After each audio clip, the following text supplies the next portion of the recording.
صل على محمد وآل محمد.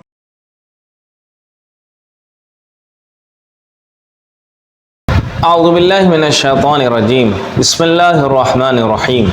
استغفر اللہ ربی واتوب الیہ.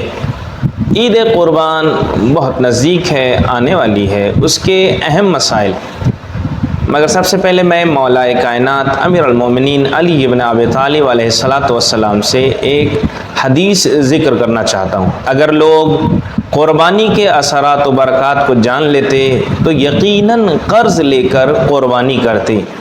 جیسے ہی قربانی کے جانور کا پہلا خون کا قطرہ زمین پر گرتا ہے تو قربانی کرنے والے کے گناہ معاف ہو جاتے ہیں. قربانی دو طرح کی ہوتی ہے، ایک قربانی واجب قربانی ہے اور ایک مستحب قربانی. جو لوگ حج میں گئے ہوئے ہیں منا کے میدان میں، وہ قربانی جو انجام دیں گے وہ واجب ہے، اس کی شرائط بھی الگ ہیں. لیکن آج جو ہماری گفتگو ہے وہ ہے مستحب قربانی کی.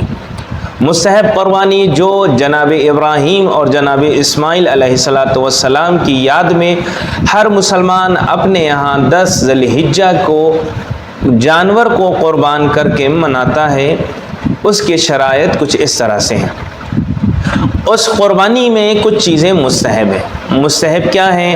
جو افراد بھی قربانی کرنے کی قدرت رکھتے ہیں ان کے لیے تاکید ہے کہ وہ قربانی جیسے کام کو انجام دیں. اگر کسی کے پاس قربانی کرنے کے پیسے ہوں لیکن جانور مل نہ سکے تو اس کی قیمت صدقے میں دینا یہ بھی کام مستحب ہے.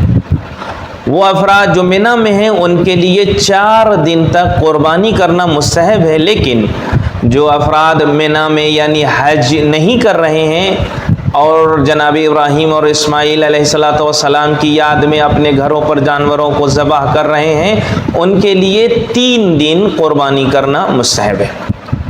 قربانی کی کھال صدقے کے طور پر دینا مستحب ہے. مستحب یہ بھی ہے کہ جب انسان جانور کو ذبح کرے تو وہ یہ دعا پڑھے: وجہت وجہ للذی فطر السماوات والارض حنیفا وما انا من المشرکین ان صلاتی ونسکی ومحیای ومماتی للہ رب العالمین لا شریک لہ وبذالک امرت وانا من المسلمین اللہم منک ولک بسم اللہ واللہ اکبر. اس کے بعد جانور کو ذبح کرے. ایسا ذبح کرے کہ اس کی وہ 4 رگیں کٹ جائیں، اور جب جانور کی 4 رگیں کٹ جائیں تو اس کے بعد اگر اکیلے قربانی کر رہا ہے تو کہے اللہم تقبل منی، اور اگر کئی لوگوں کے ساتھ مل کر رہا ہے تو وہ کہے اللہم تقبل منا. اب ہم لوگ قربانی میں کیا چیزیں مکروہ ہیں اس کے بارے میں گفتگو کرنا چاہتے ہیں.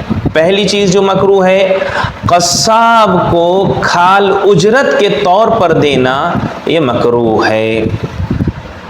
اپنے پالتو جانور کی قربانی کرنا یہ بھی مکروہ ہے.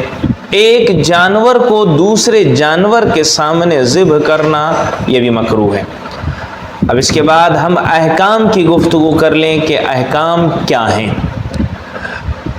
قربانی کا وقت سب سے پہلے کیا ہونا چاہیے؟ قربانی کا وقت عید قربان کے دن سورج نکلنے سے لے کر نماز عید یعنی ظہر کے زوال تک وقت کے اعتبار سے عید قربان کا یہ بہترین وقت ہے.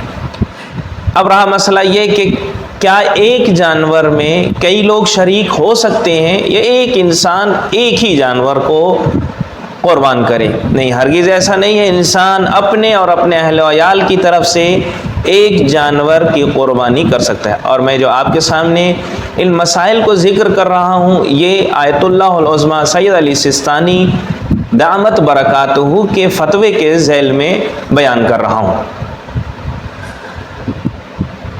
2 یا اس سے زیادہ افراد بھی قربانی میں شریک ہو سکتے ہیں، بالخصوص اگر جانور کم ہو اور اس کی قیمت زیادہ ہو. قربانی کرنے والے شخص کا عقیقہ بھی ساقط ہو جاتا ہے.